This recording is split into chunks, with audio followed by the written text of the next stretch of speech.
प्रणाम मास्टर, सभी को मेरा मधु सोनी का कोटि कोटि प्रणाम। और सबका बहुत बहुत स्वागत है light and soul meditation group के हिंदी प्लेटफॉर्म पर। सभी का बहुत बहुत शुक्रिया, आभार जुड़ने के लिए। और सबको कोटि कोटि नमन, धन्यवाद, आभार कि आप सब अपना कीमती समय, स्पेस, ऊर्जा हमारे इस light and soul meditation group और love light star shine YouTube channel के साथ आप बांटते हैं। सो मास्टर्स, बहुत बहुत शुक्रिया आप सभी का। इसी तरह आप जुड़े रहिए हमारे साथ, इस ग्रुप के साथ, हमारे यूट्यूब चैनल के साथ। और साथ ही साथ हमारे सभी मास्टर्स एक दूसरे को ध्यान सिखाते रहें, सबको जोड़ते रहें और सबको आगे बढ़ाएं, आत्मा का ज्ञान दे, क्योंकि यही परम ब्रह्म है। सो मास्टर्स, आइए सबसे पहले हाथ जोड़कर सभी गुरुजनों को, सभी मास्टर्स को, दिव्य शक्तियों को प्रणाम करें और उनसे प्रार्थना करते हुए आगे बढ़ेंगे, आभार प्रकट करते हुए।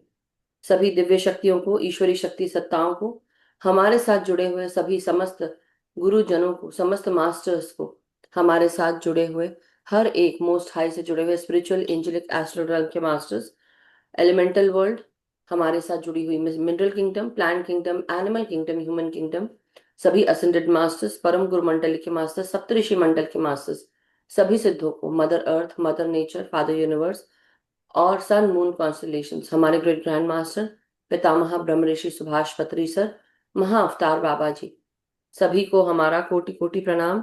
और आप सबसे हम यही प्रार्थना करते हैं मास्टर्स कि आप सब हमारे साथ हमेशा जुड़े रहें, आपका मार्गदर्शन हमको मिलता रहे। हम बहुत आभारी हैं कि आप हमारे जीवन में मौजूद हैं, हमारे जीवन को मार्गदर्शन से हमें आगे बढ़ा रहे हैं और हमें हमेशा प्रगति के पथ पर अग्रसर कर रहे हैं। हम आपसे बहुत बहुत धन्यवाद करते हैं। हम आप सब से यही प्रार्थना कर रहे हैं कि जो भी जन्म पूर्व योजना उद्देश्य हम लेकर आए हैं, हम उन्हें पूर्ण कर सकें, हम उसके साथ अलाइन करें आप हमें। और साथ ही साथ जीवन और आत्मा की यात्रा से जुड़ी हुई हाईएस्ट टाइमलाइन, उसके साथ भी आप हमें एक सार करते हुए, अलाइन करते हुए हम सबको आगे ले चले। डियर मास्टर्स, आपका होना हमारे जीवन के लिए बहुत महत्वपूर्ण है। हम हमेशा यही चाहते हैं कि जो ज्ञान, मेधा, बुद्धि आपने पाई, जो समझ पाई, वो हमें भी मिले। हम सब आपकी चेतना के साथ निरंतर जुड़े रहना चाहते हैं। आप हमारा मार्गदर्शन करें, सही रास्ता दिखाएं, उन रास्तों पर चलाएं जिन रास्तों में हमें कठिनाई महसूस होती है। उन रास्तों पर आप हमें अपनी शक्ति के साथ हमें आगे बढ़ाएं। हम सब अपनी शक्ति, आपकी शक्ति और आपकी ऊर्जा चेतना के साथ जुड़े रहें, आगे बढ़ते रहें। हम सब अपने सत्य को जान सके, पहचान सके, सत्य को बोल सकें, सत्य का चुनाव करें, सत्य के साथ चले और आगे बढ़ते रहें। यही हम कामना करते हैं मास्टर्स।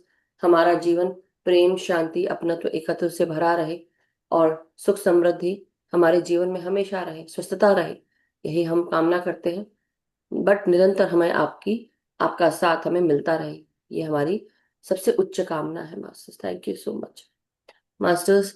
बहुत बहुत शुक्रिया, आभार आप सभी ध्यानियों का, धन्यवाद। और जैसा कि हम सब जानते हैं कि हमारे साथ नवीन जी आ गए लगता, मुझे नहीं पता, वो आज बोल रहे थे आज वो बिजी है, बट कोई बात नहीं, आ गए तो बना लिया उन्होंने। सो मास्टर्स, पुष्पा आंटी हमारे साथ जो बहुत पहले से जुड़ी हुई हैं, अभी एक साल तो हो ही चुका है आई बिलीव उनको। तो ये हमारे साथ जुड़कर आज जीवात्मा जगत के नियम का स्वाध्याय करने वाली हैं। और ये किताब जो है, ये खुर्शीद भावनगरी के द्वारा लिखी गई है।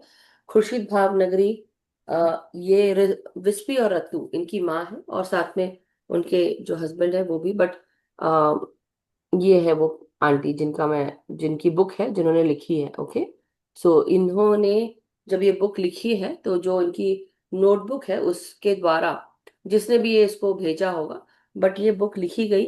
और सबसे पहले शुरुआत में शामक डावर जो डांस के कोरियोग्राफर हैं, उन्होंने इसका सामने जैसे होता है ना कि इंट्रोडक्शन देते हैं, तो उस तरह से इंट्रोडक्शन भी दिया है इसमें, भूमिका या जो भी आप बोल सकते हैं। बट एनी हाउ मास्टर्स, इसको हम हिंदी में जीवात्मा जगत के नियम, ये किताब हम अभी पढ़ रहे हैं।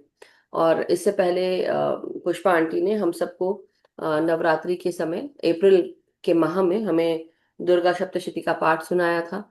और भी कई सारी बुक्स हमारे साथ उनका स्वाध्याय हुआ है। साथ ही साथ अभी हमको इस नवरात्रि में भी उन्होंने मदद की और फिर से दुर्गा सप्तशती का पाठ किया हमने। ये बेलगाम से है। और साथ ही साथ विपशना के अभी सेंटर गई थी, तो विपशना का कुछ दिन का जो कार्यक्रम होता है वो अटेंड किया।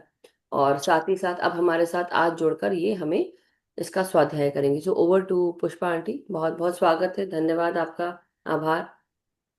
आपका भी धन्यवाद मैम, बहुत बहुत धन्यवाद।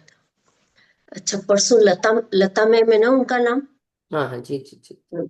लता मैम ने मोहनदास तो सदमार्ग पर आगे बढ़ चुका था, यहाँ तक कि उन्होंने सुनाई थी।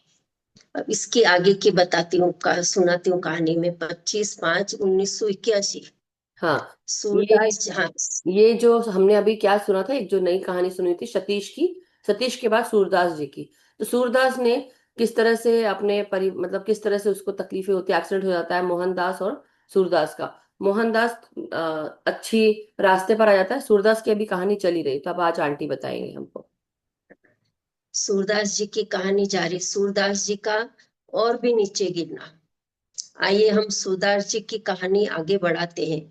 उस दुर्घटना के बाद लंबे समय तक अस्पताल में रहा। उस स्थिति में भी वह किसी न किसी को नुकसान नहीं पहुंचा सकता था, ना ही किसी को लूट सकता था और ना ही किसी को परेशान कर सकता था, अन्यथा वहां उसकी देखभाल ठीक से नहीं होती। इसलिए वह मन ही मन लोगों को हानि पहुंचाने और उन्हें छलने परेशान करने की योजना बनाने में जुटा हुआ था, ताकि वहां से निकलने के बाद वह अपनी करतूतों को अंजाम दे सके। थोड़े में कह दे तो वह बद से बदतर बन चुका था। वह हर किसी को मोहनदास और ईश्वर को कोसता था। उसके मन में घृणा भर चुकी थी, यहाँ तक कि वह अपनी माँ से भी घृणा करने लगा था।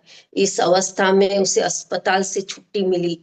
उसने अपनी माँ से बात क्यों की और उसके साथ अपने घर पहुंचा।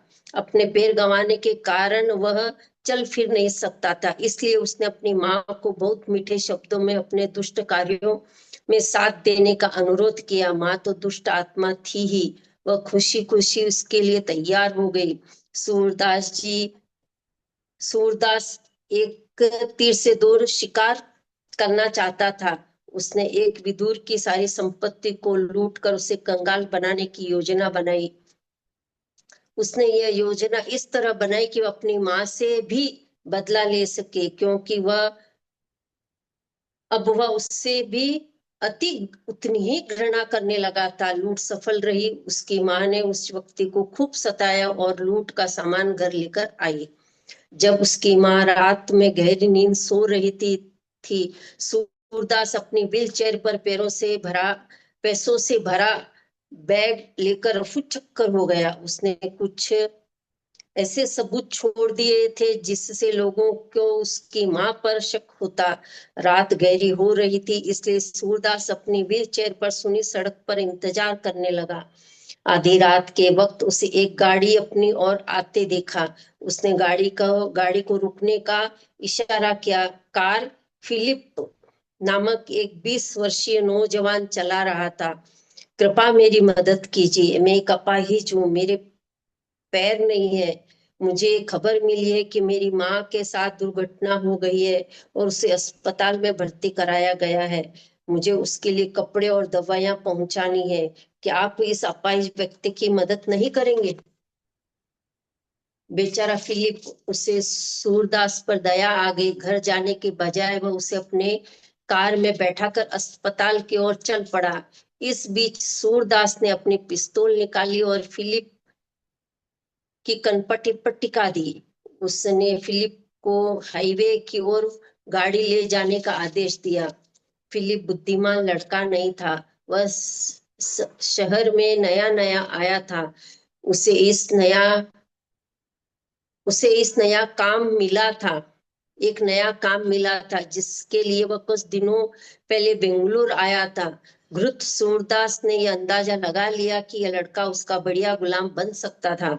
बेंगलुरु छोड़ने से पहले सूरदास ने पुलिस को कॉल किया और उन्हें सूचना दी कि उसने किसी औरत को एक धनवान व्यक्ति को लूटते देखा था। उसने यह भी बताया कि उसने औरत का पीछा किया और पुलिस को उसके घर का पता लिखवा दिया और कहा कि ये औरत शहर छोड़कर भाग जाए, इससे पहले आप उसे पकड़ लें। पुलिस ने जब उसका नाम पूछा तो सूरदास ने फोन काट दिया। स्वाभाविक ही था। पुलिस ने आनन फानन में सूरदास की माँ के घर की ओर घर को घेर लिया। घर की तलाशी लेने पर उन्हें सूरदास की मां के खिलाफ कुछ सबूत मिल गए। पुलिस ने सूरदास की मां को गिरफ्तार कर लिया। लूट के लूट के ये लूट के पैसों की ये आवाज जानकारी। भी मन आ, आंटी, पुष्पा आंटी पुष्पा आवाज आंटी, बंद। हाँ पुष्पा आंटी, आपकी आवाज नहीं आ रही है। वो म्यूट हो गया था शायद। म्यूट नहीं, सॉरी, कम आवाज आ हम्म। रही है। हाँ। सूरदास की मां को गिरफ्तार कर लिया। लूट के पैसे की जानकारी पाने के लिए पुलिस ने उसे खूब प्रताड़ित किया। पैसे तो सूरदास के पास थे। उसकी मां ने पुलिस को समझाने के सिवाय कोशिश की, पर उसकी पुरानी हरकतों की वजह से पुलिस को उसकी बातों पर जरा भी विश्वास नहीं हुआ। मां को जेल भेज दिया गया, जहां उसे कुछ सालों तक कठिन परिश्रम करने की सजा मिली। सूरदास ने फिलिप को स्टेम फिलिप का इस्तेमाल किया और उसका दिमाग कहकर यह कहकर। मैम आवाज नहीं दिख नहीं रहा है मेरे को। आपकी वीडियो ऑफ हो गई है शायद। ओके। हाँ, आपने वीडियो, अब ठीक है। उसका दिमाग यह कहकर भ्रष्ट किया कि वह काले जादू। सूरदास ने फिलिप का इस्तेमाल किया और उसका दिमाग यह कर भ्रष्ट किया कि वह काले जादू की शक्ति रखता है। उसने फिलिप को डराया कि ताकि वह उसकी बात नहीं मानेगा तो उसकी चमत्कारी शक्ति से उसे जानवर बना देगा। सूरदास ने उसकी बात कुछ मामूली जादू की तकनीकें सिखा दी, जिससे फिलिप को भरोसा हो गया कि सूरदास के पास कोई चमत्कारी शक्ति थी। फिलिप अनपढ़ था। उसने गांव के स्कूल में थोड़ी बहुत पढ़ाई कर गांव में ही ड्राइवर की नौकरी की थी। कुछ समय बाद उसे बेंगलुरु में ही ड्राइवर की नौकरी मिली थी। फिलिप अब पूरी तरह से सूरदास जी की गिरफ्त में आ चुका था। रास्ते में उन दोनों ने गाड़ियां बदली। फिर एक गाड़ी चुरा कर पिछली गाड़ी को छोड़कर वे लाहौर जा पहुंचे। सूरदास की चतुराई से वे किसी तरह सीमा के पार पहुंचे और सफल हो गए और भारत छोड़ दिया। अब सूरदास सुरक्षित महसूस कर रहा था। अब वह अमीर था और फिलिप के रूप में उसे गुलाम भी मिल गया था। 26/5/1981 सूरदास जी की कहानी जारी। दुर्लभ आत्मा को साहस की प्राप्ति। जीवात्मा जगत में नीलू और उसके दोस्त काफी परेशान थे, क्योंकि सूरदास और भी अधिक दुष्ट रास्ते पर बढ़ चुका था। पर उन्हें श्री उच्च भली आत्मा पर पूरा भरोसा था। इसलिए वे जानते थे कि किसी न किसी तरह से सूरदास अपने दुष्ट रास्ते को छोड़ देगा। श्री उच्च भली आत्मा को पता था कि नीलू और उसके दोस्त दोनों परेशान थे। इसलिए उन्होंने दिलासा दिलाने के लिए उन्होंने नीलू को बुलाया और कहा, नीलू, मैं जानता हूं तुम्हें मुझ पर पूरा भरोसा है और तुम्हें यह भी पता है कि मैं अपने वचन से पीछे नहीं हटूंगा। पर सूरदास को और नीचा गिरता देखकर तुम तो अवश्य ही परेशान हो गई हो। मेरी प्यारी बच्ची, मैं तुम्हें अच्छी तरह से समझता हूँ, इसलिए मैं तुम्हें समझाना चाहता हूँ कि जिस धनवान व्यक्ति का लूटा गया वह पापी इंसान था, इसलिए उसे सबक सिखाने की जरूरत थी। और कंगाल हो जाने के बाद अब उसे इस बात का एहसास हो गया है। सूरदास जी की माँ भी बेहद दुष्ट औरत थी, इसलिए उसे भी रोकना जरूरी था और यही कारण है कि वह जेल में है। वह लड़का फिलिप एक कायर और रीढ़ विहीन लड़का है और उसमें भी समस्याओं का सामना करने की हिम्मत होनी चाहिए थी। इसी वजह से वह गुलाम बन गया। वह एक भली आत्मा है, पर उसमें चेतना भी तो होनी चाहिए। इसलिए किसी के साथ कोई अन्याय नहीं हुआ। सबसे न्याय करने का ईश्वर का अपना एक रहस्यमय तरीका है। जी हाँ, श्री उच्च भली आत्मा है, नीलू ने कहा। अब मैं समझ गई। मुझे समझाने के लिए आपका बहुत बहुत धन्यवाद। मुझे आप और अपने सर्वशक्तिमान ईश्वर पर पूरा भरोसा है और अब मुझे उनके न्याय करने की रहस्यमय तरीकों का पता चल गया है। फिलिप सूरदास का गुलाम बन चुका था। सूरदास एक करोड़पति इंसान बन चुका था और अपनी सफलता पर बेहद खुश था। एक दिन फिलिप सूरदास के नए घर से कुछ दूरी पर स्थित एक चट्टान पर बैठा था। वह दुखी होकर सोच रहा था कि आखिर ईश्वर ने क्यों उसकी मदद नहीं की, क्यों उसे इस कामों में करने के लिए मजबूर होना पड़ा जो उसकी अंतरात्मा को स्वीकार नहीं कर रही थी। इस बातों को सोचकर इतना निराश हो गया था कि वह चिल्ला उठा, हे ईश्वर, कृपया मेरी सहायता करें। अब मैं सूरदास को और अधिक नहीं बर्दाश्त कर सकता। कुछ ही मिनटों बाद श्री उच्च भली आत्मा अपने फकीरी वेश में वहां पहुंचे और कहा, बच्चे, मेरे बच्चे, कृपा इस गरीब को कुछ खाने को दो, मैं बहुत भूखा हूँ। फिलिप को भूखे प्यासे फकीर पर दया आई और उसने उसे कुछ पैसे देने के लिए सहजता से अपनी जेब में हाथ डाला, पर वहां कुछ भी नहीं था। उसे याद आया कि सूरदास कभी उसे एक पैसा भी नहीं सूरदास से उसे कभी एक पैसा भी नहीं लेने देता था। वह उसे केवल खाना और कपड़े देता था। फिलिप की आंखों में आंसू आए और वह बोला, बाबा, मुझे खेद है कि मेरे पास इस समय आपको देने के लिए कुछ भी नहीं है, क्योंकि मैं पूर्ण रूप से एक दुष्ट व्यक्ति का गुलाम हूँ। मेरे बच्चे, तुम गुलाम हो? हाँ बाबा, आपको भरोसा नहीं होगा, पर यह सच है कि मैं एक गुलाम हूँ। क्या तुम अपनी कहानी मुझे नहीं बताओगे? शायद मैं तुम्हारी कुछ मदद कर सकूं। श्री उच्च भली आत्मा ने फिलिप से कहा, बाबा, मुझे नहीं लगता कि आप मेरी कुछ मदद कर सकते हैं, पर फिर भी मैं अपनी कहानी आपको सुनाऊंगा। इससे मेरे दिल का कुछ बोझ हल्का हो जाएगा। कि आप मेरी मदद भली क्या आप मेरी दर्द भरी अविश्वसनीय कहानी सुनना चाहेंगे? हाँ हाँ, क्यों नहीं। तुम अपनी कहानी सुनाकर अपने मन का बोझ हल्का कर लो। फिलिप ने उन्हें सारा कह सुनाया और कहा, मुझे उससे सामना करने की भी हिम्मत नहीं है। और तुम्हें इतना कायर और डरपोक नहीं होना चाहिए था। तुम्हें दुष्टता से मुकाबला करना चाहिए था, और इससे ईश्वर बहुत प्रसन्न होंगे। हे फकीर बाबा, दरअसल आप सूरदास को नहीं जानते। वह काला जादू जानता है। आप नहीं समझेंगे। मैंने उसकी कुछ दुष्ट प्रवृत्त शक्तियों को अपनी आंखों से देखा है। वह मुझे आसानी से एक कुत्ता या बिल्ली बना सकता है। नहीं फकीर बाबा, मैं उसके विरुद्ध नहीं जा सकता। तब श्री उच्च बलि आत्मा ने कहा, फिलिप, मेरे पास भी शक्ति है, पर अच्छी शक्ति है। क्या तुम मुझ पर विश्वास करोगे? मैं कभी सूरदास को तुम्हें कुत्ता या बिल्ली नहीं बनाने दूंगा। मैं तुम्हें भरोसा दिलाता हूँ कि तुम्हें जानवर नहीं बना सकता। आओ, मैं तुम्हें वही जादू दिखाता हूँ जो उसने दिखाया था, और तुम्हें समझाता हूँ कि ये कैसे होता है। तुम मुझ पर विश्वास करोगे? जी हाँ, मुझे दिखाइए ये कैसे होता है। उच्च श्री उच्च भली आत्मा ने फिलिप को दिखाया कि कैसे सूरदास ने उसे बेवकूफ बनाया। यह सब देखकर फिलिप इतना उत्साहित हो गया कि उसी समय वहां से भाग जाना चाहता था, पर उस श्री उच्च भली आत्मा ने उसे रोका और समझाते हुए कहा, फिलिप, सूरदास को सुधारने में तुम्हें मेरी मदद करनी चाहिए। क्योंकि मैंने तुम्हें इस दुर्दशा से बचाया है, इसलिए तुम्हारा भी कर्तव्य बनता कि तुम मेरी मदद करो। हे फकीर बाबा, आप भी अजीब इंसान हैं। सूरदास के बारे में आप इतना चिंता क्यों कर रहे हैं? उसे नरक में जाने दीजिए। हमें उससे क्या मतलब है? कृपया मुझे यहाँ से भाग जाने दीजिए, और आप भी ऐसी दुष्ट जगह से दूर चले जाइए।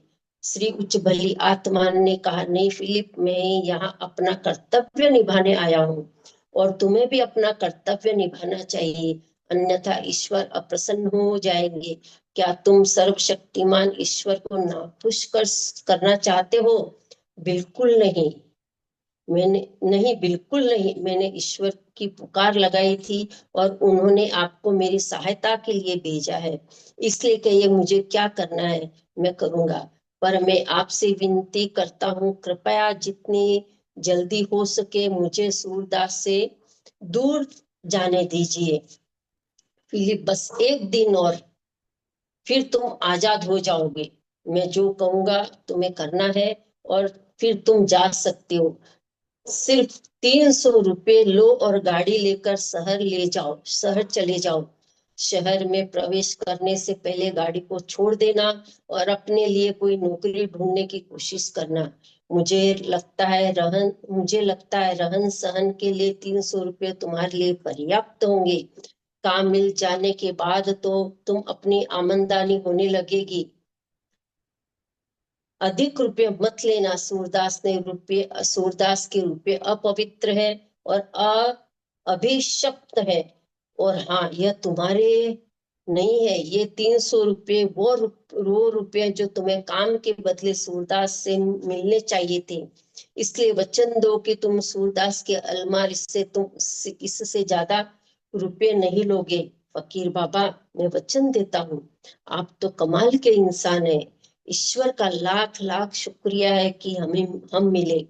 आपने मुझे इस दुर्दशा से बचा लिया और मुझे ईश्वर की रहस्यमय तरीकों के बारे में पता चल गया। मैं आपसे वादा करता हूँ कि मैं अब कभी भी बुरी राह पर नहीं चलूंगा, न ही पहले जैसा कायर इंसान रहूंगा। श्री उच्च बलि आत्मा यह जानकर काफी खुश हुए कि फिलिप ने अपनी भलाई के वास्ते खुद को बदला। अगले दिन क्या करना था फिलिप को उन्होंने बताया। इसके बाद वे थोड़े समय के लिए फिलिप और पृथ्वी को छोड़कर वापस आ गया। यहाँ तक की कहानी है। ये कैसी अद्भुत कहानी है मैम। ये आई नो। समझ में भी नहीं आता, समझ में भी नहीं आता है। नहीं, समझ में तो आ रहा है, लेकिन ये समझ में आ रहा है कि देखिए, ईश्वर का इंसाफ कैसा होता है। ऐसा ही होता है कि लोगों को लगता है हाँ। कि हमारे जितने भी लोग हैं, हमको लगता है, पता है, हमें जो मैं आपको अभी जो बताने वाली हूँ, ये ना हमारी जो मैं कल परसों बता भी रही थी आप लोग को, इससे पहले भी हम लोग की आदत हो चुकी है पुरानी। जैसे मैंने कहा था ना, शायद ये शब्द कहा था, पुराने ढांचों पे नई इमारतें नहीं बनती। वो यही बात है कि पुराने ढांचों पे नई इमारतें नहीं बनती। हम सबको हमारे संस्कारों में, खासकर भारतीय परिवारों की बातें बता रही हूँ मास्टर जी, चाहे वो हिंदू हो, मुस्लिम हो, क्रिश्चियन हो, सिख, ईसाई हो, हुएवर दैट इज, हमारे भारतीय परिवारों में हम सबको ये शिक्षा दी गई है कि बड़ों का अनादर नहीं करना चाहिए, और वो बहुत अच्छी बात है। लेकिन हमको ये नहीं सिखाया है कि हमको कमी हमेशा पीपल प्लीजिंग नहीं करना चाहिए। और ये पीपल प्लीजिंग हमारे संस्कारों में रची बसी है। इतनी रची बसी है कि हम भूल गए हैं कि हम इतना पीपल प्लीजिंग करते हैं, किसी को बुरा ना लग जाए, उस चक्कर में हम जो सही बात है वो बोल ही नहीं पाते हैं। हम डर के, मतलब क्या होता है, कई लोग बोलेंगे नहीं हम तो डरते नहीं हैं, हम तो बोल देंगे, लेकिन ऐसा नहीं होता। आप अपनी बातों को आप इस प्रकार से रखने की कोशिश करते हैं, आप कई बार जो चीज आपको बोलनी है वो आप बोल ही नहीं पाते, खासकर अपने परिवार वालों को, रिश्तेदारों को, अपने दोस्तों को, अपने पति को, अपने पत्नी को, अपने बच्चों को। हम वो बातें नहीं बोल पाते जो हमको बोलनी चाहिए। हम घुमा फिरा के बातें बोलते हैं कि उनको बुरा ना लग जाए। अच्छी बात है, सोचना चाहिए, लेकिन इतना भी नहीं सोचना चाहिए कि आप अपनी सच्चाई को बोल ही ना सको, क्योंकि आप सप्रेस हो रहे हो, बार बार आप सप्रेस हो रहे हो। एक बार की बात नहीं है, देखो, एक बार इंसान चांस देता है, 2 बार देता है, 3 बार, कई बार वही दोस्त आकर आपकी बार बार वो आपका फायदा उठाता है, या रिश्तेदार फायदा उठाते हैं। आपसे कोई पैसे मांगने आया है और आपसे वो कई बार पैसे मांग रहा है, आप बोलते हो चल कोई बात नहीं, वो तरह तरह के जो झूठ और धोखा लेकर आता है और आपको वो परेशान करता है, राइट? तो आप क्या करते हैं, चल नहीं यार, उसको जरूरत होगी, मेरे परिवार का है, ऐसे मम्मी जी भी बोल के कर देंगे, या दीदी बोल के कर देंगे, या जो भी, राइट? तो आप क्या करोगे, उनके झांसे में आ जाते हैं। वैसे ही वही बात आपके दोस्तों की है, वही बात आपके ऐसे लोग हैं जो आपको दोस्त नहीं मानते लेकिन आपका फायदा उठाते हैं। और हम क्या करते हैं, हम मन की बात अपनी बोल ही नहीं पाते।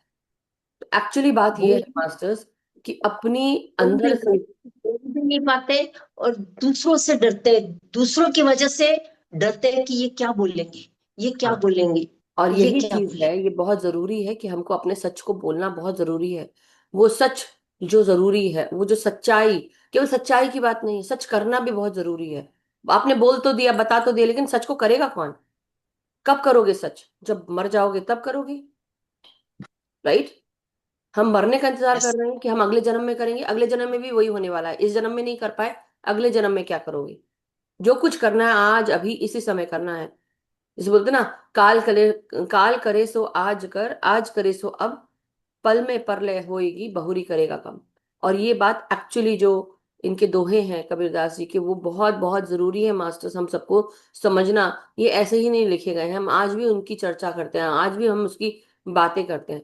लेकिन बात केवल ये भी नहीं है कि हम अपने सच्चाई को बोलने के चक्कर में किसी को हर्ट कर दें, नहीं, ऐसा ऐसी बात नहीं है। लेकिन आपको भी ये चीज, और खासकर आज की दुनिया में पता क्या चल रहा है, कि अरे उसने सच्चाई बोल दी, उसने मेरे बारे में इतना सा भी नहीं सोचा। लेकिन आपने ये नहीं देखा कि उस इंसान ने आपको 3 4 बार, आपको पता नहीं कईयों बार आपको मदद की होगी। और जब वो थक हार के, जब इनफ इज इनफ बोलकर वो सच्चाई बोलता है, जो दूसरा इंसान है, जो दोस्त है या उसका रिश्तेदार होगा, जो भी जिसके लिए बोला गया है, वो इंसान गुस्सा हो जाता है, बोलता अब मैं तेरे को बताऊंगा। रिवेंज लेते हैं। उनको ये नहीं समझ में आता कि रिवेंज लेना मतलब आप बदला लेना, आप वो साइकिल को कंटिन्यूअसली कर रहे हैं, चला रहे हैं। उसने बदला नहीं लिया, उसने थक कर कहा, उसने बताया कि बस अब मेरा इनफ हो गया, अब मैं और नहीं कर सकता या और नहीं झेल सकती। और उसके बाद क्या किया आप सबने, जो हम सब क्या करते हैं, हम थक जाते हैं, पक जाते हैं, परेशान हो जाते हैं, कैसे बोले, क्या करें, हम 10 बार सोचते हैं। कई लोग ऐसे होते होंगे जो 10 बार सोचते हैं कोई भी चीज करने से पहले, 10 बार बोलने से पहले, कि इसको बुरा ना लग जाए। नहीं बेटा मैं बता रही हूँ ना, तुम सुनो तो मेरी बात, नहीं बेटी ये। लेकिन क्या होता है, वो बेटा या बेटी सुनते हैं, या वो दोस्त सुनता है, या वो जो आपके साथ जानने वाले हैं, वो लोग सुनते हैं, मुंह मुंह फुला के बैठ जाते हैं। उनका अहंकार इतना होता है कि वो अपने अहंकार को छोड़ ही नहीं पाते। और ये नहीं समझते उस समय, ये समझना बहुत जरूरी है कि कहीं ना कहीं मेरा अहंकार है और मुझे ये बुरा लगा है, तो बेटर है कि मैं अपने आप में झांकू, देखूं कि मुझे कहाँ पे अपने आप को ठीक करना है। इसलिए हमेशा मेरी एक बात जो मैं हमेशा फॉलो करती हूँ, कि अगर मुझसे गलती हुई है, अगर कोई छोटा भी आके मुझसे बोलेगा ना, मैं उसको माफी उससे मांगती हूँ, और मैं जरूर बोलती हूँ कि मुझे 10 बार माफ कर दो, मैं बोलूंगी। और बोलूंगी नहीं, उसको मैं फील भी करती हूँ। सिर्फ बोलने के लिए बोलना है, दिखाने के लिए दिखावा नहीं, वो फील करती हूँ। लेकिन कोई अगर बार बार उसी चीज को करने के बाद भी नहीं समझ रहा है, तो फिर अब तो इस, जब से 5 साल जब ये शुरू हुए ध्यान के मेरे, I am telling you masters, मैंने ये चीज सीखी है ध्यान में आकर, कि पीपल प्लीजिंग नहीं करना है। और फिर मेरे को ये लगता है, ये भी शिक्षा मुझे दी गई मास्टर से, कि जब उसको बोलने में नहीं फर्क पड़ रही है, बातें उसको समझ में नहीं आ रहा है, तो मुझे सच बोलने में क्या फर्क पड़ना चाहिए, कुछ नहीं फर्क पड़ना चाहिए। जब किसी को अपनी गलतियों का एहसास नहीं है, वो करना भी नहीं चाहता, 10 बार उसको मतलब आपने उसको अलाउ कर दिया, 10 बार आपने उसको टॉलरेट कर लिया, उसके बाद भी जब वो इंसान सीख नहीं रहा है, तो क्या आपको अपनी सच्चाई बोलने से डरना चाहिए? सोचिए, ये सोचने वाली बात है। आप अपनी दीप्ति जी 1964 राइट, तो आप अपना ऑडियो देखिए, उसको चेक करिए अपना। मेरी आवाज ठीक आ रही होगी ना? नहीं आ रही? ठीक से आ रही है? ओके। उर्मिला जी हाँ भी बोल रही है और ऐसे से कर रही है, तो मुझे समझ में नहीं आ रहा है। उर्मिला जी आ रही है तो ऐसे से करिए, हाँ हाँ। चलिए वंडरफुल। तो बस यही बात है मास्टर्स। तो मेरी एक फ्रेंड है, उसने कुछ बात, ऐसी बात वो शेयर कर रही थी, हम बहुत समय के बाद मिले थे, और उसने कुछ बोला, तो वो मुझसे बोल रही थी, तो तूने क्या किया? मैंने कहा मैंने बोल दिया। अभी कुछ सालों पहले की, एक साल पहले की बात है। तो वो मुझसे बोल रही थी, तो मैंने कहा, वो बोलती हाँ तूने ऐसे बोल दिया? मैंने कहा हाँ मैंने बोल दिया। तो वो बोली क्यों? तो मैंने कहा इसलिए बोला, जब उसको बोलते हुए शर्म नहीं आ रही, वो करते जा रही है, वो वही काम कर रही है, तो मेरे को बोलने में क्या शर्म है? मेरे को क्यों शर्म आनी चाहिए? सच्चाई बोलने में मुझे किस बात की शर्म? और मैं कोई गलत तो बोल नहीं रही हूँ, जो सच है वो बोलना है। और जो सच है वो बोलने के लिए कई बार आपको अपने बातों पर अडिग रहना चाहिए मास्टर्स, पीछे नहीं हटना चाहिए। सच की ऐसी यस। शक्ति होती है जो आपको प्रकाशवान करती है, आपको ज्ञान से जोड़ती है, मास्टर से जोड़ती है, आपको सच्चाई से जोड़ती है, उन रास्तों से जोड़ देती है, और वो रास्तों को दिखाती है जिन रास्तों पर आपको चलना था लेकिन आप चल नहीं पाए, क्योंकि वो आपको तभी दृश्यमान होंगे जब आप अपनी सच्चाई के साथ जुड़ोगे। उससे पहले वो रास्ते बंद होंगे, क्योंकि आगे जाने का रास्ता प्रकाश और सच के साथ है, शांति के साथ है, लड़ाई के साथ नहीं है, झगड़े के साथ नहीं है, आर्ग्यूमेंट के साथ नहीं है। और नवीन जी हाथ हटाओ अपने मुंह से। तो बात यही है मास्टर्स, कि हमें इसके पीछे फालतू की बहसबाजी भी नहीं करनी है। हमको याद रखना है कि जो हमारा सच है वो सच ही है। और वो सच, अगर आप गलत हैं उस सच में, तो अगर आपको लग रहा है कि हाँ कहीं ना कहीं मैंने गलती की है, वो भी सच है, और उसको एक्सेप्ट करना आना चाहिए, अहंकार नहीं होना चाहिए। नतमस्तक होकर, ठीक है हाँ मुझसे गलती हुई, प्लीज मुझे माफ करो, मैं अपने आप को तैयार, मैं अपने आप को ठीक करके फिर मैं ऐसा करूंगी या करूंगा, मैं ठीक करूं, करने की कोशिश करूंगा। अगर मुझसे कोई त्रुटि हुई है, डेफिनेटली उस त्रुटि को हमको ही ठीक करना है, कोई और आके तो नहीं करेगा। बिकॉज हमने ही रायता फैलाया है, वो रायता कौन समेटेगा? ग्लास गिर जाता है, टूट जाता है, कांच का ग्लास गिर जाता है, तो हम क्या करते हैं? लाते ना उसको समेटने के लिए करते हैं, या हम नहीं कर पाते, माँ अपने बच्चों को बोलती भाई तुम छोड़ दो, छोटे हो, हाथ कट जाएगा, राइट?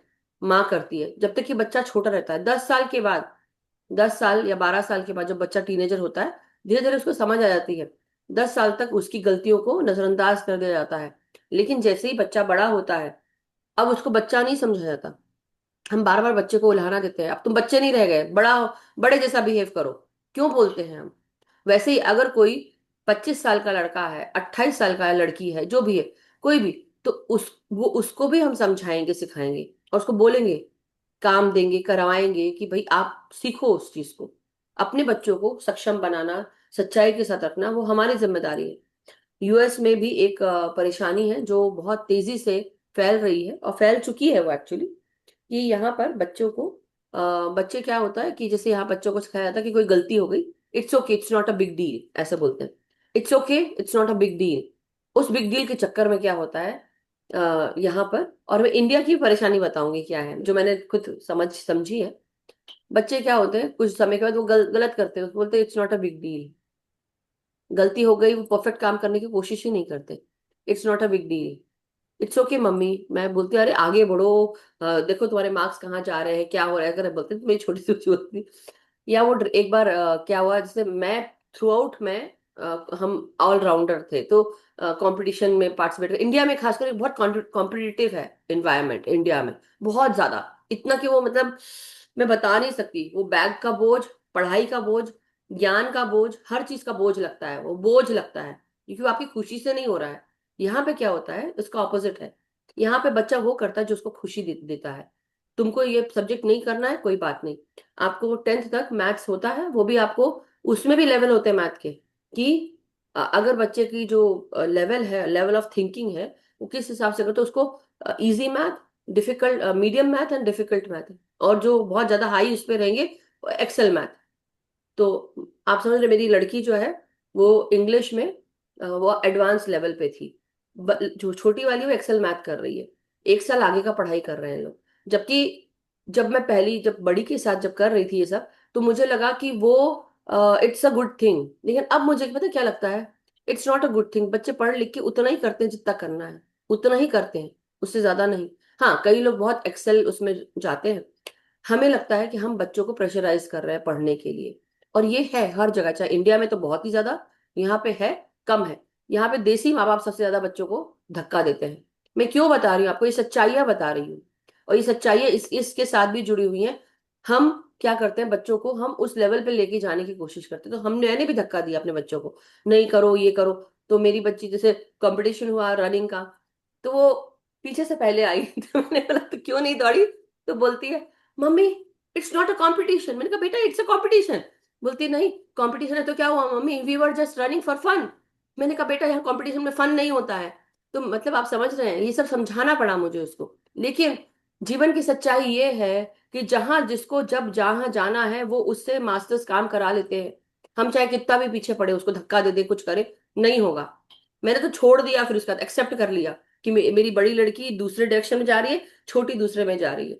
ये एक्सेप्ट कर लिया मैंने, मेरे लिए इजी हो गया।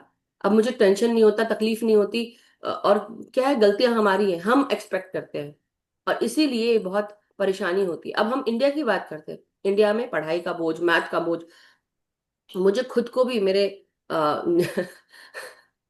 10th में हमको सब्जेक्ट्स चेंज करने होते हैं। तो सब्जेक्ट्स चेंज करने के लिए हम सबको, मैं कॉन्वेंट एजुकेटेड थी, कॉन्वेंट में पढ़ती थी, तो मेरे माँ बाप जो है वो हमेशा मैथ के लिए बोलते थे। मम्मी ने तो मैथ लिया था, पापा ने मैथ नहीं लिया होगा, या लिया होगा मुझे याद नहीं है, बट मुझे लगता है पापा ने मैथ नहीं लिया था। उन्होंने इलेक्ट्रॉनिक्स की पढ़ाई की थी, और बहुत सारी चीजें की थी उन्होंने। एनीवे, द पॉइंट इज कि जब चूज करने के लिए बताया गया, तो मेरी जो सिस्टर की, मेरी जो कॉन्वेंट की जो सिस्टर थी प्रिंसिपल, उन्होंने मुझे बोला, जब वो दे रही थी मार्कशीट पे कि तुम्हारे मार्क्स अच्छे आए हैं, ऐसा ऐसा, मैंने कहा मत दो, मुझे नहीं करना, मैं तो नहीं करना मुझे। तो बोलती है अरे तुम्हारे मार्क्स तो अच्छा है। मैंने कहा आए होंगे, मुझे नहीं चाहिए, आई डोंट वांट इट, मेरे को बायो दे दीजिए, मैं बायो करूँ, क्योंकि वही था, मैं कॉमर्स करना चाहती थी लेकिन मुझे बायो लेना पड़ा क्योंकि स्कूल में वो था नहीं। एनीवे, बात ये मैं आपको समझाने की कोशिश कर रही हूँ कि इंडिया में हमने बच्चों को इतना फोर्स किया, बच्चों की सच्चाई नहीं जानी, हमने पूछा नहीं। जब मैं लेकर आई बायोलॉजी का सब्जेक्ट तो मेरे पापा मम्मी दोनों बोलते क्यों नहीं लिया तूने, तेरे को मैथ लेना चाहिए था। मैंने कहा यहाँ मैं फेल हो के पास हूँ, इससे अच्छा है कि मैं अच्छे से पढ़कर पास हो। मुझे हर सब्जेक्ट मतलब मैथ के हर सब्जेक्ट में फेल नहीं होना, वो दिमाग में भी नहीं घुसने वाला मेरे। बेटर है जितना पढ़ लिया, अब उससे ज्यादा नहीं, 10 के बाद मुझे बस मैथ छूटा। राइट, तो बस वही बात है, मैथ कभी नहीं छूटता मास्टर्स, कभी नहीं छूटता। जो मेरी शिक्षा, जो आप सबको भी समझ में आ रहा होगा, अभी भी हम मैथ ही कर रहे हैं हर चीज में, लेन देन खरीदारी हर चीज में। हमारा ये पूरा संसार मैथ, एस की कोर्स जो हम कंप्यूटर में देखते हैं उसी प्रकार यहाँ पे वो नंबर्स ही चलते हैं। मगर अब आज जो हम, मैं इतनी अपने आप को अच्छा ब्लेसेड समझती हूँ, उसी के साथ साथ मास्टर्स ये जो प्रक्रिया इंडिया में भी चल रही है। हम इंडिया में क्या करते हैं, यहाँ पे तो यूएस में it's okay, it's not a big deal, India में it's always a big deal. तूने ये क्यों नहीं किया, तुमने ये क्यों नहीं किया, ऐसा क्यों नहीं किया। और उसके बाद जब इंसान को संस्कार मिलते हैं, हर चीज को छुपा कर बोलो, हर चीज को छुपा कर रखो, जलन होती है, बदला होता है। चल तूने अभी मेरे साथ ऐसा किया ना, मैं तेरे को बताती हूँ, फिर आपस की लड़ाई झगड़ा ये वो सब। मतलब मैं तो सुन सुन के मेरे कान पक गए, मुझे ऐसा लगता है बस आई एम डन। आजू बाजू वालों का, दुनिया में लोगों का, कहीं जाओ तो ये, तो मुझे लगता है कि किसी में समझ ही नहीं रह गई है, वो समझ ही नहीं है, सच्चाई सुनने की वो शक्ति ही नहीं है। और जब ये सच्चाई सुनने की शक्ति नहीं होगी कानों में, दिमाग आपका डोलने लगेगा, तो आप क्या करोगे। यही रीजन है मास्टर्स, अहंकार हमारा इतना भरा पड़ा है। और मैं ऐसे बोलूंगी कि यहाँ पे क्या होता है, ये चीज मैंने देखी, डिफरेंस मैं बता रही हूँ। यहाँ पे अगर आप लोगों को बोल दो कि हर कोई एक जैसा नहीं होता, लेकिन कई लोग यहाँ पे फिर भी बोलेंगे it's okay, I I take care of it, I try to not to do that same thing, जो भी है। लेकिन यहाँ पे एक चीज और आती है, बच्चे झूठ बोलना शुरू हो जाते हैं। वो क्योंकि it's not a big deal, हाँ तुमसे गलती हो गई, it's not a big deal, oh I just कुछ बात करके मोड़ देंगे उस बात को। आप उनको बता ही नहीं सकते, वो एक्सेप्ट करेंगे नहीं, और फिर क्या होता है उस चक्कर में, फिर आर्ग्यूमेंट होते हैं। दोनों ही जगह की जो बातें हैं वो सही नहीं, कुछ कुछ चीजें दोनों जगह से ठीक करनी है, लेकिन ये ठीक हो नहीं रहा है।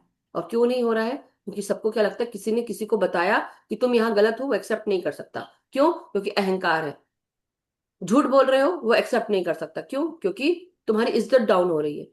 तो ये जो रची बसी चीजें है ना, इनको निकालना बहुत जरूरी है। जब तक कि हम अपने संस्कारों को जो हमको मिल रहे हैं उसमें से वो चीज को हम समझें, माँ बाप भी समझाएं बच्चों को, अपने आप को भी समझाएं, केवल बच्चों को ही नहीं समझा के रखे। जब आप शिक्षा देते हैं बच्चों को, देखना आपकी आत्मा उसी समय आपको बोलती है यार राइट, क्या तुमने किया है, नहीं किया है। जब तुम अपने बच्चों को ठीक करते हैं, हम करते हैं, उसी समय आती है कि क्या तुमने किया है ऐसा, तुमने तो नहीं किया। अब अपने बच्चों को समझा रहे हो, तो पहले अपने आप को ठीक करिए मास्टर्स। बच्चों को शिक्षा देने से पहले अपने आप को ठीक करना बहुत जरूरी है। सही और है, बिल्कुल इसीलिए सही। तभी ठीक होंगे, तभी ठीक होंगे। ये जो झूठ की लड़ाई है सच से, सच की लड़ाई मैं नहीं बोलूंगी, सच तो सच है। सच के ऊपर अगर आप इतना सा भी एक धब्बा लगा दोगे, वो सच सच नहीं रहेगा। सच के ऊपर अगर आप एक वर्ड भी जोड़ दोगे, वो सच नहीं रहेगा। सच को सच रहने दो, आगे बढ़ो। और ये बहुत जरूरी है। सच ये है कि हाँ, आपको अपना सच बोलना आना चाहिए, कि हाँ आपसे गलती हुई है, उसको उसको एक्सेप्ट करना आना चाहिए, उसको सहन करना आना चाहिए। अहंकार मत लेके आओ, गलती है ना तो उसको एक्सेप्ट कर लो। अपनी लाइफ को कॉम्प्लिकेट क्यों कर रहे हो, डोंट कॉम्प्लिकेट योर लाइफ, उसको सीधे सीधे जियो। कोई तुमको दबाने की कोशिश करे तो दबो मत, डरो मत, बोलना सीखो, बोल पाओ अपना सच, और उसके साथ आगे जी पाओ। फिर चाहे कोई कुछ भी बोल दे, फिर तो तुम तटस्थ हो जाओ भीम के जैसे, बिल्कुल, या अंगद का पाँव के जैसे हो जाओ। तो बस वही बात है master. Thank you so much Pushpa aunty, thank you ये कहानी बताने के लिए, कि किस तरह सूरदास ने अपने माँ को भी उसके ही जाल में फंसाया, अपने ही खुद के जाल में। अपाहिज हो गया, लेकिन अभी भी मतलब अपाहिज हो गया मतलब वो आगे नहीं बढ़ सकता। अब आप इसको स्पिरिचुअली देखें, उसके पैर कट गए या पैर में प्रॉब्लम आ गई, अपाहिज हो गया, वो आगे नहीं बढ़ सकता है। लेकिन आगे बढ़ने के लिए उसने दिमाग की तिड़कम लगाई, और वो कोशिश कर रहा है कि किसी तरह से वो आगे बढ़ जाए। वेरी वेरी इंपॉर्टेंट मास्टर्स, कि समझिए इट इज नॉट इजी, लेकिन अपनी सच्चाई बोलना आना चाहिए, और उसको एक्सेप्ट करना आना चाहिए कि मैं गलत रास्ते पे हूं। क्योंकि हमारे अंदर, हमारे ऊपर आत्मा पे इतना बोझ आ गया है कि हम सब क्या कर रहे हैं बार बार, हम झूठ का साथ दे रहे हैं, हम सच का साथ नहीं दे रहे हैं। सच का साथ देना बहुत जरूरी है। कोई बार बार चिल्ला चिल्ला के बोल रहा है, हम नहीं सुन रहे उसकी बात। लेकिन कई बार क्या होता है, कोई बहुत मीठे से, प्यार से, ठंडे से बोल देता है, भाई मैंने तो ऐसा नहीं किया, पता नहीं ऐसा क्यों कर रहा है, क्योंकि तुम शांत हो, तुम झूठ बोल रहे हो, और उसके बाद तुम्हारी बात सब लोग सुन रहे हैं। कई बार क्या होता है, कई लोग सच बोलते हैं, हम उनकी तरफ, इसलिए ना, सच को बोलने से पहले सच को बहुत ध्यान से देखो, ऑब्जर्व करो। चुप रहना सीखो, चुप रहकर देखो कि तुम्हारे चारों तरफ क्या चल रहा है। कई बार कुछ सच्चाइयां देखकर, ऑब्जर्व करते हुए आपको पता चल जाएंगी। इसलिए मैं कहती हूँ, स्टेशन पे जाओ, बैठो, देखो। जब आप कभी जाते हो ट्रेन से कहीं पे, वहां बैठो थोड़ा देर, कुछ देर बस ऐसे ही बैठो और सब तरफ चारों देखो। तुमको ना लोगों की कहानियां सुनाई देना शुरू हो जाएंगी। दिखाई देना, सुनाई नहीं, दिखाई देना। सुनाई भी तब, क्योंकि वो आपको दिखना शुरू हो जाएंगी कहानियां, वो क्या बोल रहा है, क्या हो रहा है, उसके घर की परेशानी क्या है, हर चीज समझ में आ जाएगी। लोगों के हरकतों से समझ, बस स्टॉप पे, एयरपोर्ट पे, ट्रेन स्टेशन पे। ये तो सिर्फ मैंने आपको अपने आप को सिखाने के लिए बताया एग्जाम्पल। इसलिए तो दुनिया में आप बाजार में भी जाओगे तो भी आपको दिख जाएगा, बाजार में खरीदारी करने जाओगे तो वहां पे भी दिख जाएगा। इसलिए चुप बैठो, शांत बैठो, देखो। बहुत सारी चीजें हाव भाव से ही पता चल जाती है। सच्चाई ना छुपाए से भी नहीं छुपती है मास्टर्स, लेकिन देखने का नजर होना चाहिए। जब आप खुद ही झूठ से दबे हुए हो तो क्या सच देख पाओगे? बात यही है। Thank you. Any how masters, 10 बज के 15 मिनट हो रहा है। आ, किसी का अगर इंपॉर्टेंट क्वेश्चन है तो आप पूछें, अदरवाइज हम ध्यान के बाद भी पूछ सकते हैं, क्योंकि मैंने देखा है कि हम क्वेश्चन आंसर्स अभी कर लेते हैं तो हमारे सारे जो ध्यान का समय कम हो जाता है, तो उसके बाद हम क्वेश्चन आंसर्स ले सकते हैं। तो जिसको जाना हो ध्यान के सेशन के बाद जा सकता है, मगर जस्ट लेटिंग यू नो। तो हम सब पहले ध्यान कर लेते हैं, फिर क्वेश्चन आंसर्स पर जाएंगे।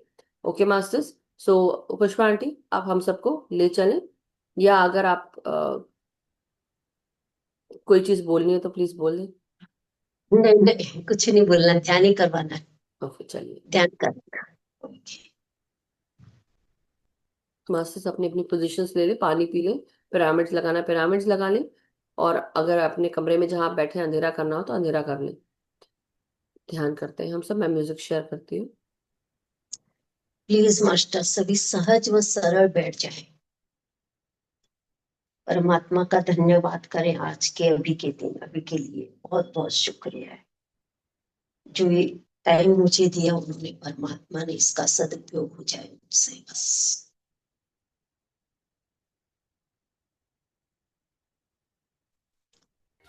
प्लीज मास्टर, सभी सहज व सरल बैठ जाए।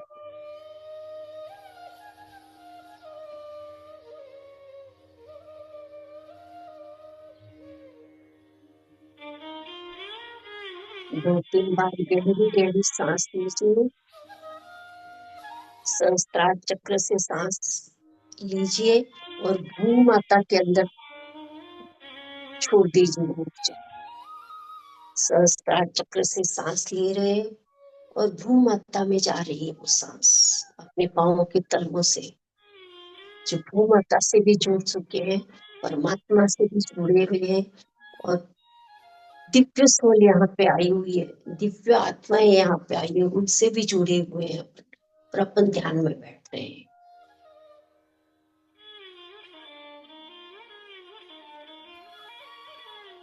आती हुई सांस और जाती हुई सांस, सांसों के साथ पूर्ण रूप से जुड़ जाए मास्टर्स, पूर्ण रूप से सांसों के साथ जुड़ जाए।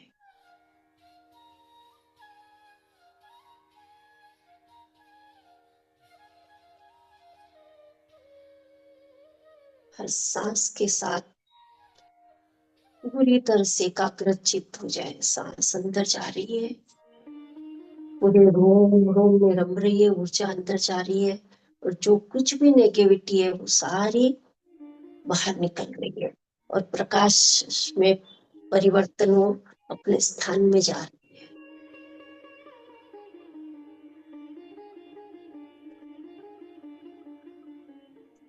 सांस अंदर ले, सहस्त्रार से होती हुई,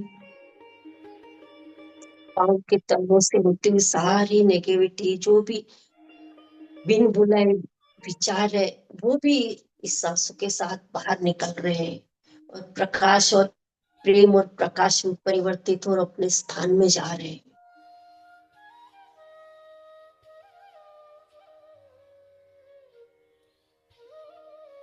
जितना हम सहज के साथ, सांसों के साथ जुड़ेंगे सहजता से, उतना अपन सत्य के करीब पहुंचेंगे मास्टर्स। जितना सहज सांसों के साथ जुड़ेंगे, उतनी सहजता से सत्य के साथ जुड़ेंगे और सत्यता में दृढ़ रहने का निश्चय निश्चय होगा अपना कि सत्यता में दृढ़ रहना है। पूरी तरह सांसों के साथ जुड़ जाए।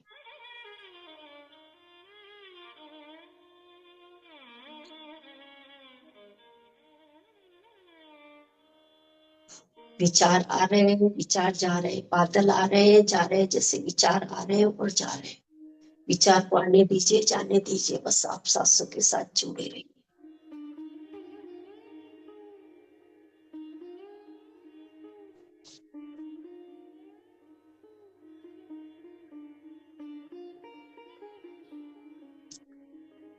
पूरी तरह सांसों के साथ एक हो जाए।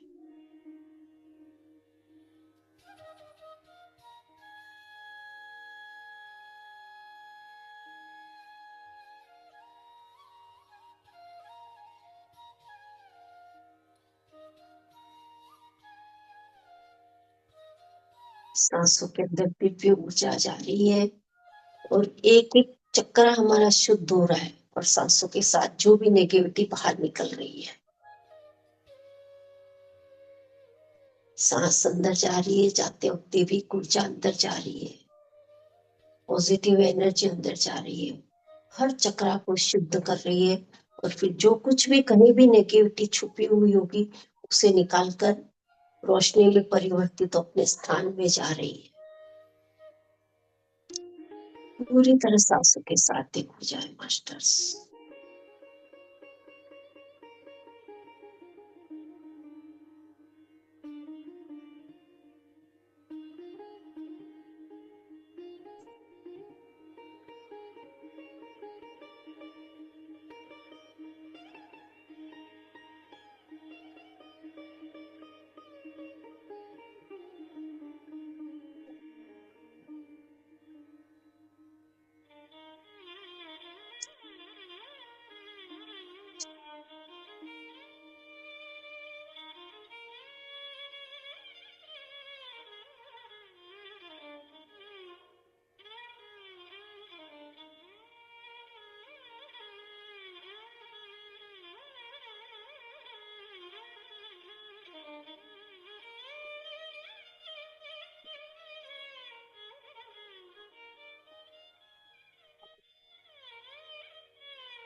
जितनी गहराई से सांसों के साथ जुड़ेंगे, उतनी ही हम सबके साथ सत्यता के साथ जुड़े रहेंगे मास्टर्स।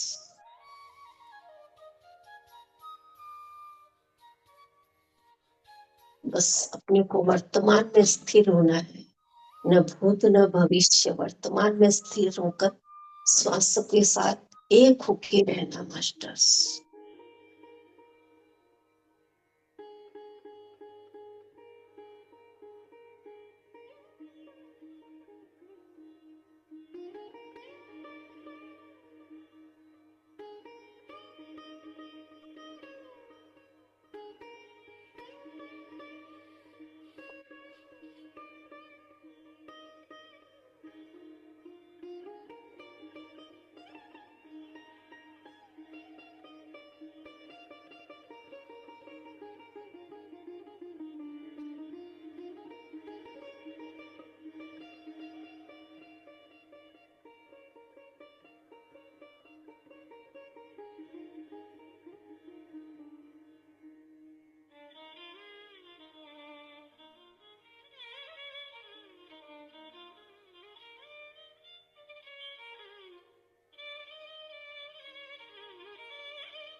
पूरी तरह वर्तमान में स्थिर रहे मास्टर्स, सबके साथ एक जाए।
बिन बुलाए विचारों को इसी वक्त प्रेम और प्रकाश भेजिए, वो अपने आप निकल जाएंगे, अपनी जगह चले जाएंगे।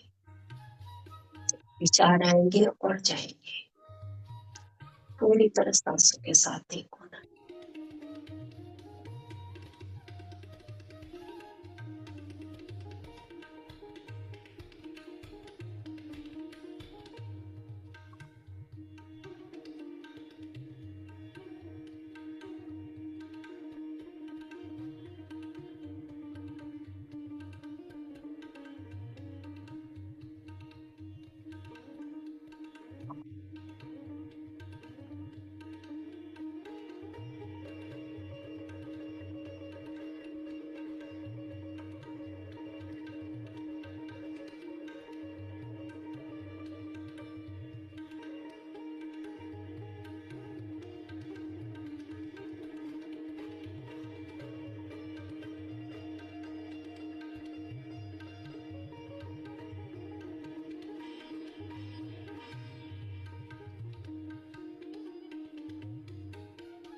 ध्यान से सांसों के साथ एक हो जाए।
हम परमात्मा की छवि से बने हुए हैं, तो परमात्मा के दिव्य गुण हमारे अंदर भी मौजूद है मास्टर्स। बस उसे समझना है सांसों के जरिए। पूर्ण रूप से सांसों के साथ एक हो जाएंगे तो परमात्मा की दिव्य शक्तियों को हम पहचान पाएंगे।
प्लीज मास्टर, नींद में भी सांसों के साथ देखो, सांसों के साथ जुड़ी रहिए।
पितामह पत्री जी ने अपने को थाली परोस के दी है, अपने को सिर्फ खाने का काम करना है, इसलिए अपने को श्वासों के साथ देखो ना है, पूरी तरह से श्वासों के साथ देखो ना है, नींद में नहीं जाना है मास्टर्स।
मास्टर शरीर की हड्डी सीधी रखेगा, सरल बैठिएगा।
नींद में मत जाइएगा, श्वासों के साथ जुड़ के रहिएगा। नींद में मत जाइए, श्वासों के साथ जुड़ के रहिए।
मास्टर्स अब अपने आप को धीरे धीरे अंदर से समेटते हुए बाहर आना है संसार में, धीरे धीरे बाहर आइए संसार।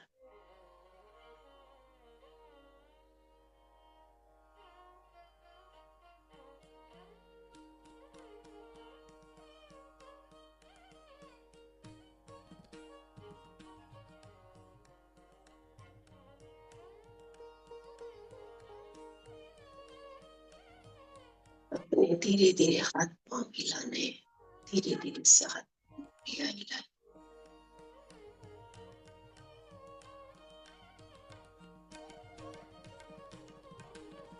और हाथ जोड़कर परमात्मा का धन्यवाद कीजिए। आंखें मत खोलिएगा कोई भी।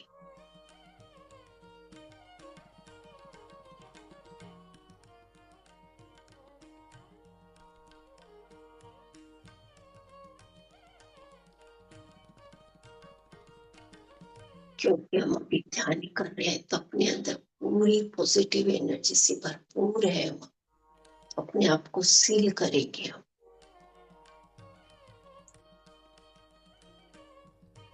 हम अपने अपने सेल्फ को छोड़ करके हम अपनी ओर पूर्ण रूप से सील कर रहे हैं, लॉक कर रहे हैं।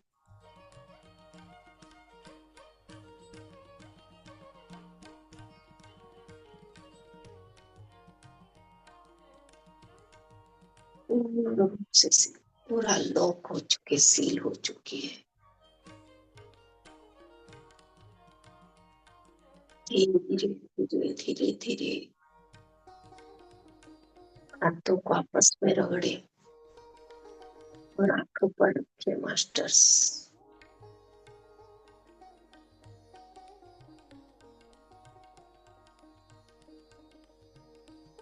5 4 3 2 1 शून्य। और हथेली के अंदर ही आंखें खुले।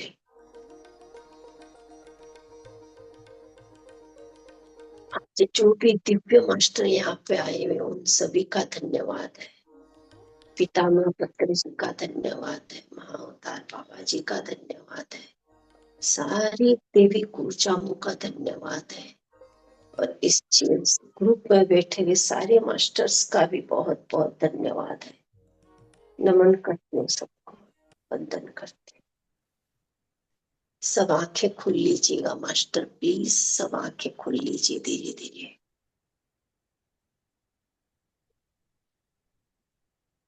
Thank you so much Pushpa aunty, बहुत बहुत शुक्रिया, बहुत ही सुंदर ध्यान लगा।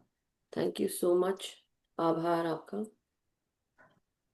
Thank you thank you thank you so much masters, बहुत बहुत शुक्रिया सबका कि आप सब साथ में जुड़े, ध्यान किया, और हम सब ने बहुत गहरे ध्यान में लेके गई हैं पुष्पा आंटी हम सबको। सो बहुत बहुत शुक्रिया स्वाध्याय का, ध्यान का aunty, thank you.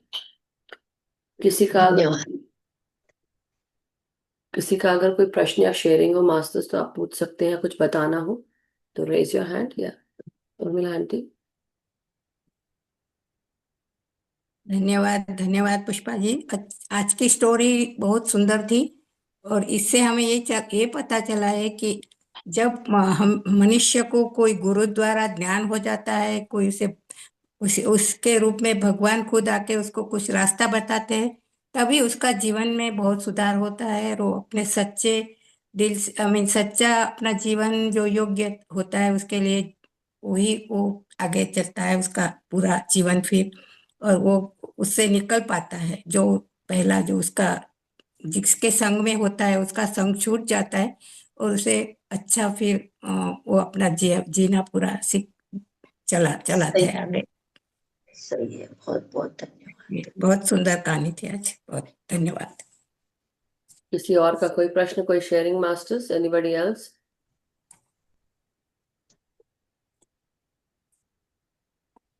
Deep meditation था, यस डेफिनेटली।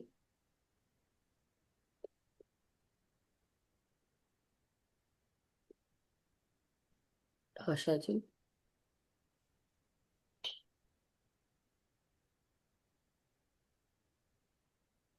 अनम्यूट कर लें आपका। अनम्यूट। नमस्कार, प्रणाम मास्टर्स। अनम्यूट कर लें। मेरा फोन अनम्यूट हो नहीं रहा था। हम्म। आत्मवंदन सभी को। पुष्पा जी, एकदम अच्छी तरह से आपने समझाया। और अभी उर्मिला जी ने तो बताया, तो gratitude gratitude gratitude. Thank you so much सभी आशा जी, का थैंक यू सो मच। धन्यवाद। मास्टर्स, किसी और का कोई प्रश्न, कोई शेयरिंग, एनी क्वेश्चंस?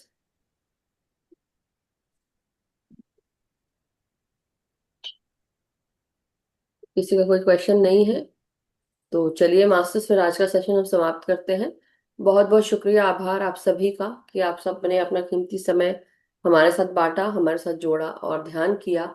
सामूहिक चेतना के साथ सामूहिक सभी ऊर्जा हम सबको मिली और साथ ही साथ हम सब समूह के साथ आगे बढ़े। So thank you so much Pushpa aunty, आपका और सभी मास्टर। मैं जी जी मैं बोलिए। लाइट सोल मेडिटेशन ग्रुप का बहुत बहुत धन्यवाद करती हूँ, शुक्रिया करती हूँ कि आज मैं बोल पा रही हूँ सबके साथ में। ये बहुत बहुत धन्यवाद।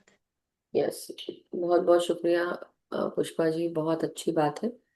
So thank you so much. और इसी तरह मैं एक और चीज, अच्छा हुआ कि अभी मुझे रोक दिया आपने।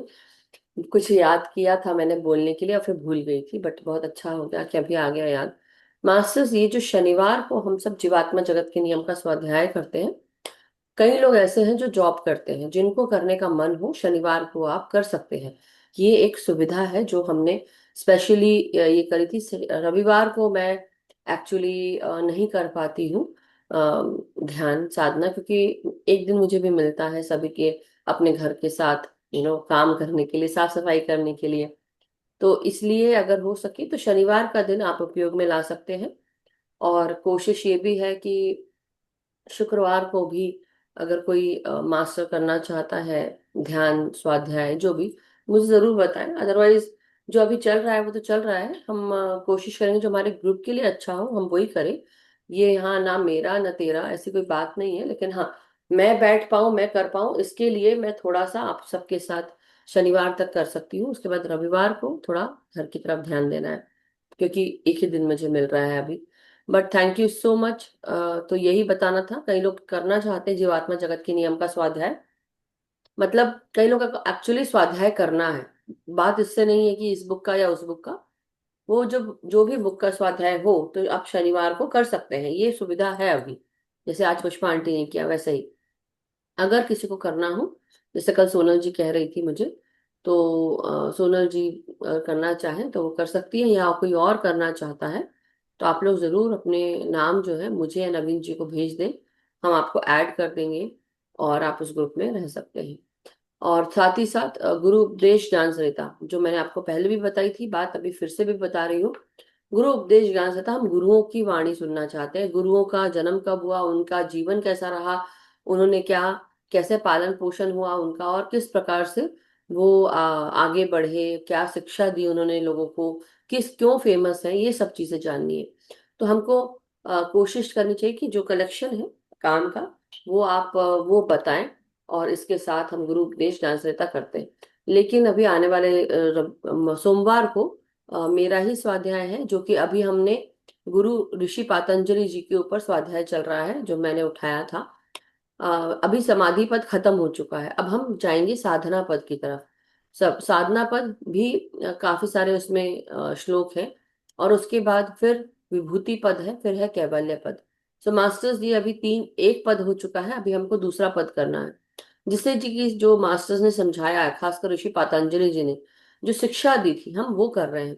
कई लोग सोच रहे होंगे कि मैं उसको बुक से पढ़ा रही हूँ, नहीं, जो उनके द्वारा जो किताब में लिखा गया है शिक्षा, मैं आपको वो बता रही हूँ कि ये शिक्षा है, इसका मतलब अर्थ क्या है और उन्होंने क्या दिया था। जैसे कि हर एक गुरु का एक शिक्षा होती है, तो जरूरी नहीं है मास्टर्स कि आपको, अगर कोई ऐसे गुरु का आप कुछ करा रहे हैं जिन्होंने सपोज कोई बहुत मेजर काम करवाया हो, कुछ लोग अभी भी मुझे बोल रहे थे मैम हमको इसका करना है, ऋग्वेद का करना है, इसका करना है, उसका करना। मैं पहले आपसे सिर्फ यही कहूंगी कि पहले आप अपने आप को उसके लिए तैयार करें। अगर आपको उसकी जो ज्ञान है उसको समझाने का तरीका आपको आ गया है तभी आप करें, नहीं तो वो जो समझने की बात आएगी वो भी हमको समझ में नहीं आएगी। तो बेटर है कि समझें आप उसको खुद अच्छे से समझ कर उसको आप तब उसको कलेक्ट करके इंफॉर्मेशन को फिर आप सबके सामने लेकर आए। ये इसमें बहुत सघन तैयारी चाहिए मास्टर्स। ये नहीं कि आपने आज एक गुरु का किया, कल दूसरे गुरु का, कल तीसरे, ऐसा नहीं। ये जल्दीबाजी नहीं करनी है। तो ये मत सोचिए कि मैं आपको समय नहीं दूंगी, समय मिलेगा जरूर। आप दोबारा करिए ना उसका। अगर आपको लग रहा है आपको खुद उससे संतुष्टि होनी चाहिए, आपने जो काम दिया है, आपने अगर बीड़ा उठाया है उस गुरु के नाम का कि आप उस गुरु के साथ जुड़कर उनके बारे में जानेंगे, उनकी चेतना के साथ जुड़े, और फिर उस चेतना के साथ जुड़कर जो काम आपने उठाया उस काम को तो पूरा करें। मतलब खुद के काम में ना परफेक्शन करें आप, खुद के काम में कि मेरा जो मैंने काम किया वो पूरा किया, अच्छे से किया, आधा अधूरा नहीं चाहिए मास्टर्स। ओके, इसलिए ये उनके लिए है जो लोग एक के बाद एक के बाद एक उठा रहे हैं और वो सोच रहे हैं कि हमने इस गुरु का किया, उस गुरु का किया है। ये कोई प्रमोशन या शो ऑफ की बात नहीं है। उस चीज को समझना है कि हम उनके लिए उनके ऊपर पूरी कलेक्शन जो है इंफॉर्मेशन इकट्ठी करें और फिर उसके बाद करें। ठीक है masters. So thank you so much, बहुत बहुत शुक्रिया, आभार आप सभी का, धन्यवाद। और कल छुट्टी है, रविवार है, तो हम कल नहीं करेंगे, कल मिलेंगे नहीं, मगर आप लोग अपना अपना ध्यान खुद कर सकते हैं। और वैसे तो अभी अभी नवीन जी ने ये जी शुरू किए कि वो खुद शेयर कर देते हैं हर रविवार को और शनिवार को, इंग्लिश वाले ग्रुप में और हिंदी वाले ग्रुप में भी। तो अगर उससे करने का मन हो तो उसको जरूर करें। लाइक करना है आप कर सकते हैं, और साथ ही साथ सब्सक्राइब करें। सबसे पहली बात सब्सक्राइब करें, लाइक करना है लाइक करें, उसको सुने, शेयर करें लोगों को। सो जरूर उसका मैं नवीन जी डालते हैं तो उसको देखिए, वो उनकी सेवा है वो जो दे रहे हैं। सो ये सोनल जी आपका हैंड रेज है तो बताएं। आत्मानंद मैम, बताइए सोनल जी। आत्मानंद और मास्टर, हाँ, थैंक यू वेरी मच। आज बहुत स्वाध्याय भी बहुत अच्छा था, बहुत अच्छा किया, थैंक यू। और मुझे ये कहना था कि हाँ, मुझे भी करना है, इसीलिए ही मैंने हाँ, मुझे पता है, हैंड मैंने रेज किया। पहले ही बोला था, शायद आप ध्यान में बैठे होंगे। नवीन जी कर हाँ, देंगे। अभी निकली मैं। जी, नवीन जी लिख देंगे आपका नाम, या मैं कर दूंगी, जो भी है ऐड ही करना है हमको और कुछ नहीं। और जो भी लास्ट डेट जिस किसी इंसान ने ली है जीवात्मा जगत के नियम का, उसके बाद सुनल जी का शनिवार के लिए डाल दे। शनिवार वो कर सकती है, एक दिन है ना। हाँ, शनिवार। ठीक, ठीक है। Thank you ma'am, thank you. Thank you so much masters. अभी तो इतना ही, कल नहीं परसों मिलेंगे मास्टर्स। तब तक के लिए बहुत बहुत शुक्रिया, आभार। और सबका मंगल हो, हम सब सुखी स्वस्थ समृद्ध रहें, ध्यान ज्ञान प्रेम प्रकाश शांति के साथ जुड़े रहें। अपना ध्यान अपने आप के साथ करें, सामूहिक ध्यान करें, सामूहिक चेतना सामूहिक ऊर्जा के साथ। और साथ ही साथ सबको ध्यान सिखाएं, जागृत करें, सबके सब अपने अपने भीतर प्रवेश करते हुए इनर वर्क करें। यानी कि अपने भीतर जो इनर वर्क करना है, रोजाना जो अपने पर काम करना है वो जरूर करें मास्टर्स। अपनी समझ बढ़ाएं, समझें, अपने आप को सुधारें और धीरे धीरे आगे बढ़ते चले जाएं। सो masters, thank you so much. सभी को शुभ रात्रि, सबका दिन शुभ हो। बहुत बहुत शुक्रिया, थैंक यू। सभी मास्टर्स का शुक्रिया जिन्होंने मैसेजेस डाले हैं पुष्पा जी के लिए। Thank you so much.